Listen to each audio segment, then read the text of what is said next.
77 et quel est son objectif principal?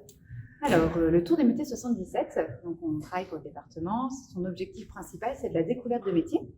L'objectif en fait, du département, c'est de proposer à tous les citoyens de Seine-et-Marne un temps de réflexion, un temps de discussion autour des métiers et évidemment de monter un petit peu, de mettre en valeur les métiers en tension, donc les métiers où il y a du recrutement sur notre département.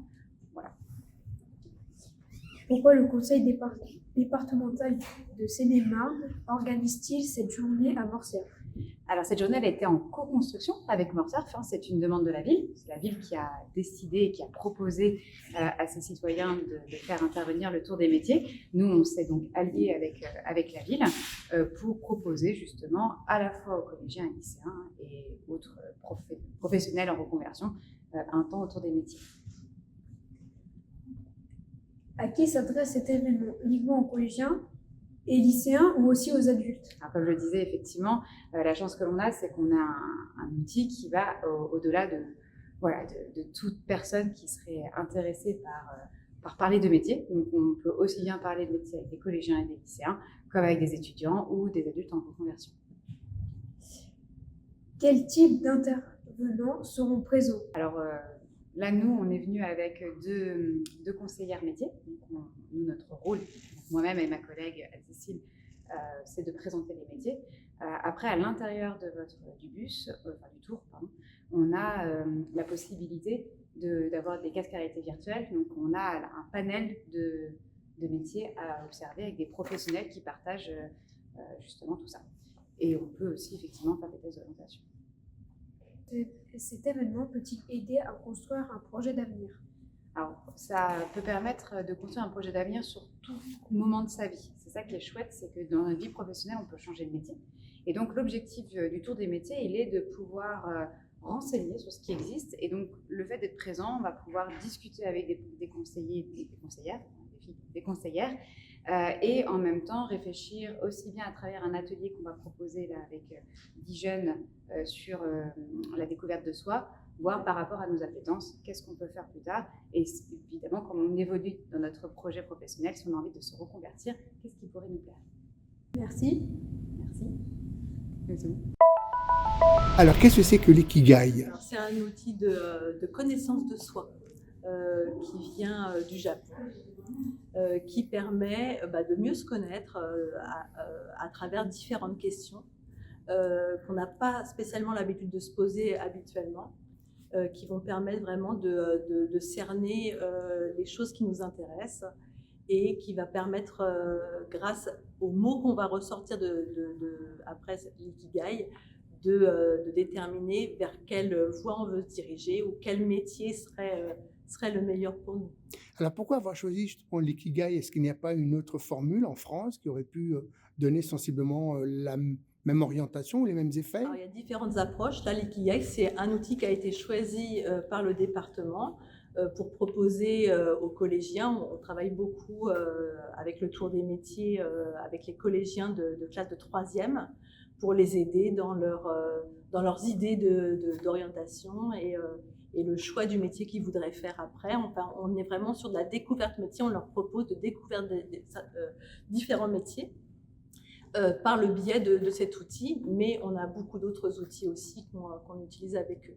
On a différents jeux, on a des casques à réalité virtuelle qui leur permettent vraiment d'être en immersion dans un métier et qui vont leur permettre de voir ce qui fait sens pour eux et ce qui les anime. Vous parlez de casques virtuels. Est-ce que dans les casques virtuels, il y a tous les métiers inimaginables et en fonction des desiderata des uns des autres, donc vous sélectionnez tel ou tel métier? Alors, il y a une sélection de 140 métiers. Alors, on n'est pas tous les métiers qui sont représentés, en effet.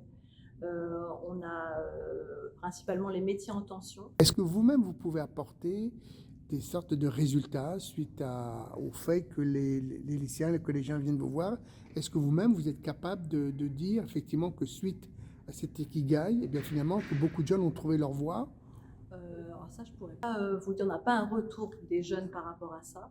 On les amène simplement à se poser la question et à leur faire découvrir des métiers Et après, c'est eux qui vont faire le travail. C'est un travail qui pourra être repris aussi avec les professeurs dans les établissements scolaires, qui permettront vraiment aux jeunes de cheminer dans son projet professionnel. Mais on ne va pas, nous, leur apporter une solution toute faite. C'est vraiment à eux de maturer leur projet intérieurement. Juste pour conclure, l'ikigai, est-ce que vous pensez que c'est quelque chose qui est indispensable et qu'on devrait mettre en pratique dans toute la France? On ne va pas dire indispensable, c'est un mot qui est très puissant, indispensable, mais à mon sens, c'est important de se poser ces questions. C'est des questions qu'on n'a pas l'habitude de se poser sur la connaissance de soi. Et plus on va se connaître, mieux on pourra construire son projet professionnel en choisissant ensuite un métier qui fera sens pour nous et dans lequel on se sentira bien en fin de compte.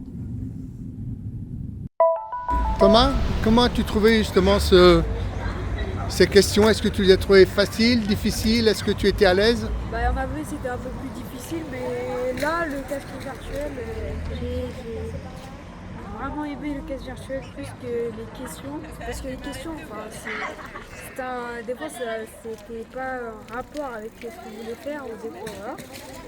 Non, j'ai préféré le casque virtuel. Et le casque virtuel, quel métier as-tu choisi? Alors, c'est un truc militaire qui sont Volontaire? voilà. Voilà. Et du coup, ils m'ont montré ça, mais ils ont dit que c'était un peu long, du coup ils m'ont montré juste pour recruter. Et donc, est-ce que toi, tu as le sentiment que ça t'a aidé, cette expérience? Ouais, Oui. c'était bien. Qu'est-ce que tu as choisi comme métier? Animateur sportif. D'accord. Et c'est quelque chose que tu aimerais faire? Bon, Non. pas spécialement. Mais tu aimes le sport en général? Ouais. Oui, c'est quoi le sport? T'es plutôt le sport collectif, individuel, français, américain? Collectif. Collectif, et quoi par exemple? Le basket, Volleyball. le volleyball. Et tu joues un peu au volleyball ou pas toi? Ouais. Suite à cette expérience, est-ce que tu as le sentiment que ça t'a aidé dans ta recherche d'un futur métier? Ouais, un peu. Un peu.